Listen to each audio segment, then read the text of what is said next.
আসসালামু আলাইকুম ভিউয়ার্স, আশা করি আপনারা সকলে ভালো আছেন এবং সুস্থ আছেন। গণপ্রজাতন্ত্রী বাংলাদেশ সরকার ভূমি মন্ত্রণালয় একটি নিয়োগ বিজ্ঞপ্তি প্রকাশ করেছে।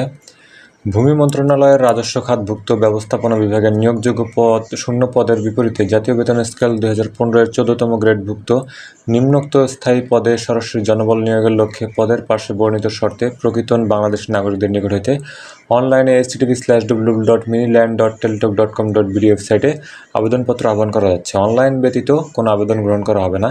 এখানে পদের নাম দেওয়া আছে সার্ভেয়ার, গ্রেড 14তম, বেতন স্কেল ধরা হয়েছে 10,200 থেকে 24,680 টাকা। পদসংখ্যা রয়েছে এখানে 238টি।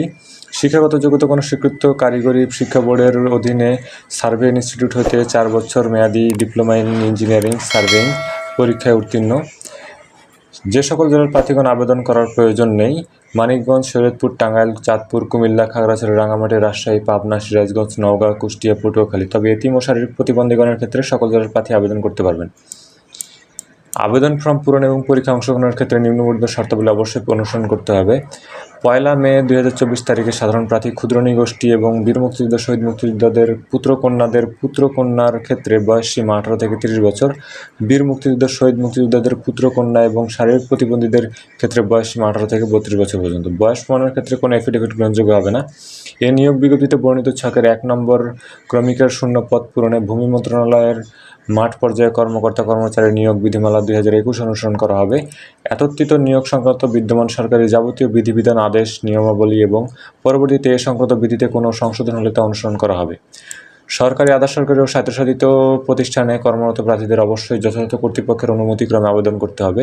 সকল চাকরিরত প্রার্থীকে মৌখিক পরীক্ষার সময় নিয়োগকারী কর্তৃপক্ষ কর্তৃক প্রদত্ত অনাপত্তিপত্রের মূল কপি জমা দিতে হবে। এক্ষেত্রে কোনো অগ্রিম কপি গ্রহণ করা হবে না।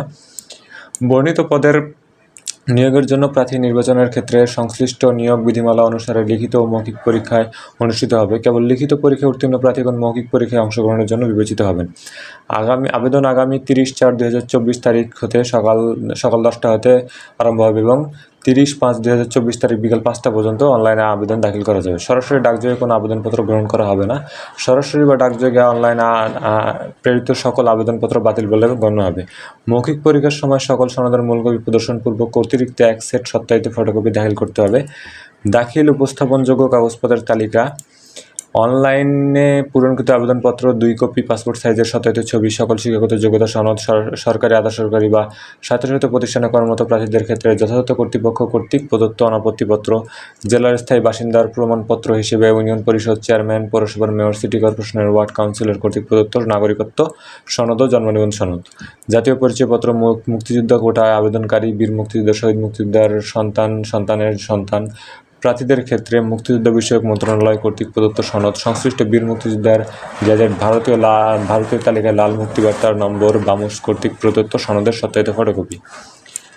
আবেদনকারী বীর মুক্তিযোদ্ধা, শহীদ মুক্তিযোদ্ধার সন্তান এবং বীর মুক্তিযোদ্ধা, শহীদ মুক্তিযোদ্ধার সন্তানের সন্তান হলে আবেদনকারীর সাথে সম্পর্ক উল্লেখপূর্বক ইউনিয়ন পরিষদের চেয়ারম্যান, পৌরসভার মেয়র, সিটি কর্পোরেশনের ওয়ার্ড কাউন্সিলর কর্তৃক প্রদত্ত প্রত্যয়নপত্র। কোটা দাবির সমর্থনে প্রার্থীকে যথাযথ কর্তৃপক্ষ কর্তৃক প্রদত্ত সনদ প্রমাণপত্র। যদি কোনো প্রার্থী বাংলাদেশের নাগরিক না হন কিংবা বাংলাদেশের নাগরিক নন এমন কোনো ব্যক্তিকে বিয়ে করেন বা বিয়ে করার জন্য প্রতিশ্রুতিবদ্ধ হন কিংবা কোনো ফৌজদারি আদালত কর্তৃক নৈতিক স্থূলজনিত অভিযোগে দণ্ডিত হন, তবে তিনি আবেদন করার যোগ্য বিবেচিত হবেন না। প্রার্থী কর্তৃক প্রদত্ত কোনো তথ্য বা দাখিলকৃত কাগজপত্র জাল, মিথ্যা বা বিজ্ঞপ্তিতে চাওয়া ন্যূনতম শর্তের সাথে গরমিল, অসামঞ্জস্যতা পাওয়া গেলে, ভুয়া প্রমাণিত হলে কিংবা পরীক্ষায় নকল বা অসৎ উপায় অবলম্বন করলে সংশ্লিষ্ট প্রার্থীর প্রার্থিতা বাতিল করা হবে এবং তার বিরুদ্ধে যথাযথ আইনানুগ ব্যবস্থা গ্রহণ করা হবে। ভুল তথ্য, জাল কাগজপত্রাদি প্রদর্শিত হলে পরীক্ষায় উত্তীর্ণ যে কোনো প্রার্থীর প্রার্থিতা পরীক্ষা চলাকালীন অথবা পরবর্তীতে যে কোনো সময় বাতিল করার ক্ষমতা কর্তৃপক্ষ সংরক্ষণ করেন। যে কোনো তদবির প্রার্থীর অযোগ্যতা বলে বিবেচিত হবে। কোনো প্রার্থী তথ্য গোপন করে চাকরি গ্রহণ করলে নিয়োগপত্রে বাতিলসহ তার বিরুদ্ধে আইনানুগ ব্যবস্থা গ্রহণ করা হবে। পরীক্ষায় অংশগ্রহণের জন্য কোনো প্রকার ভাতা বা প্রদান করা হবে না। আবেদনকারীর নাম, পিতার নাম, মাতার নাম, জন্ম তারিখ ও নিজ জেলাসহ অন্যান্য সকল তথ্য সংশ্লিষ্ট সনদে যেভাবে লেখা রয়েছে অনলাইন আবেদনের ফর্মে এবং পরবর্তীতে সেভাবে লিখতে হবে। এক জেলার অধিবাসী অন্য জেলার অধিবাসী হয়ে আবেদন করতে পারবেন না। জেলাভিত্তিক মেধা তালিকা প্রণয়ন করে প্রার্থীর নির্বাচন চূড়ান্ত করা হবে। নিয়োগকারী কর্তৃপক্ষ বিজ্ঞপ্তিতে উল্লেখিত পদের সংখ্যা হ্রাস বৃদ্ধি, বিজ্ঞপ্তিতে কোনো শর্ত বা অনুচ্ছেদ সংশোধন, পরিবর্তন, পরিমার্জন বা বিজ্ঞপ্তি বাতিল করার অধিকার সংরক্ষণ করেন। বিস্তারিত ভূমি মন্ত্রণালয়ের ওয়েবসাইট www.miniland.gov.bd-তে পাওয়া যাবে। শেষ তারিখ ও সময়ের অপেক্ষা না করে হাতে যথেষ্ট সময় নিয়ে আবেদনকারীকে রেজিস্ট্রেশন সম্পন্ন করতে পরামর্শ দেওয়া যাচ্ছে। ধন্যবাদ।